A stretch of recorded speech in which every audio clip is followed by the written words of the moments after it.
আপনাদের কাছে ক্ষমা প্রার্থনা করছি। আমরা আসলে ইসলামী মূল্যবোধে বিশ্বাসী। আমার নেতা শহীদ রাষ্ট্রপতি জিয়া রহমানও বিশ্বাস করতেন, আমাদের নেত্রী করেন।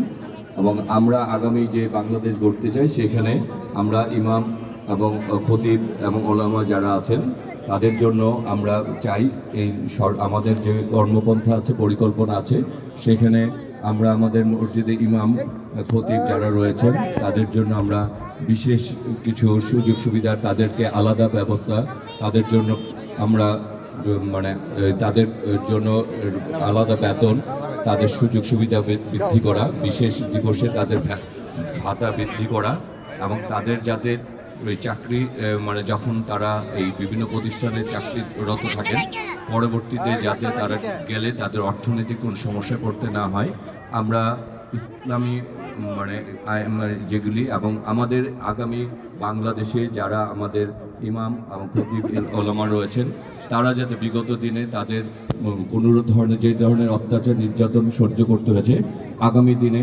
ইনশাল্লাহ আমরা বাংলাদেশে ইসলাম প্রতিষ্ঠার জন্য, ইসলাম প্রচারের জন্য ওনারা যে কাজ করবেন সেখানে আমাদের সরকার যদি গঠিত হয় সর্বাত্মক সহযোগিতা থাকবে। এবং আমরা চাই আগামী বাংলাদেশে সবাই মিলে আমরা সুন্দর বাংলাদেশ গড়ে তুলব, যেখানে সকলের অধিকার থাকবে। সবাই মিলে আমরা বাংলাদেশকে এগিয়ে নিয়ে যাব এবং সকলের অধিকার এবং যারা জনপ্রতিনিধি হবে তাদের জবাবদিহিতার মধ্যে আসতে হবে। আমরা একটি জবাবদিহিতামূলক বাংলাদেশ এবং জবাবদিহিমূলক জনপ্রতিনিধি এবং সকলের কাছে গ্রহণযোগ্য একটি বাংলাদেশ চাই, যে বাংলাদেশের স্বপ্ন দেখছে আমাদের প্রজন্ম, সেই বাংলাদেশে গড়ে তুলতে চাই। সেই বাংলাদেশ গড়ে তুলতে হলে আমাদের সকলকে ঐক্যবদ্ধ থাকতে হবে এবং ঐক্যবদ্ধ থেকে ইসলামী মূল্যবোধের ভিত্তিতে আমরা আগামী বাংলাদেশকে এগিয়ে নিয়ে যাব এবং সকলে মিলে একটি সুন্দর সার্বভৌম বাংলাদেশ, গণতান্ত্রিক বাংলাদেশ গড়ে তুলব।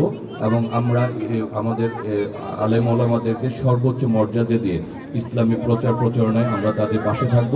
সবাই মিলে আমরা এগিয়ে যাব ইনশাল্লাহ। আর আমাদের যারা এই দেশের জন্য এবং মারা গেছেন, আমাদের নেত্রী অসুস্থ, তার জন্য দোয়া করবেন। এছাড়া শরীফ ওসমান হাদি শহীদ হয়েছেন, তার জন্য আপনারা দোয়া করবেন। তার যারা হত্যা করেছে তাদের দোষী তাদেরকে শাস্তি দাবি করছি। এছাড়া প্রতিটি জুলাই আগস্ট আন্দোলনে যারা আত্মহত্যা দিয়েছে তাদের জন্য দোয়া করবেন। আসুন আমরা সবাই মিলে একটি সুন্দর বাংলাদেশ আমরা রক্ষা করি, গড়ে তুলি এবং সেই বাংলাদেশে আমরা আমাদের অধিকারগুলি ফিরে পাই এবং সবার কাছে সবার একটি ঐক্যবদ্ধ শক্তির মাধ্যমেই আমরা এগিয়ে যাব, এই প্রত্যাশা রাখি। এবং আজকের প্রধান অতিথি এখানে যে প্রধান বক্তা রয়েছেন ওনার কাছে আমরা বিনীত অনুরোধ জানাবো, আমাদের নেতা এবং নেত্রী আমরা সকলে ইসলামী মূল্যবোধে বিশ্বাস করি, আপনারাও আপনাদের পাশে আমরা থাকতে চাই। আপনারা সেই সুযোগ করে দিচ্ছেন এবং আগামী দিনও আমরাও আপনাদেরকে একটি সুন্দর ইসলামী মূল্যবোধে বাংলাদেশ গড়ে তুলব, সেই প্রত্যাশা জানিয়ে আজকের মতো বিদায় নিচ্ছি এবং সকলের কাছে আবারও ক্ষমা চেয়ে আজকের মতো বিদায় নিচ্ছি। সবাইকে ভালো থাকবেন, সুস্থ থাকবেন। আমরা যাতে ঈমান এবং আমলের সাথে যে জীবনের শেষ মুহূর্ত পর্যন্ত আমরা অতিবাহিত করতে পারি, সেই দোয়া চেয়ে আজকের মতো বিদায় নিচ্ছি। খোদা হাফেজ, বাংলাদেশ জিন্দাবাদ। আপনারা সবাই ভালো থাকুন। আসসালামু আলাইকুম ওয়া রাহমাতুল্লাহি ওয়া বারাকাতুহু।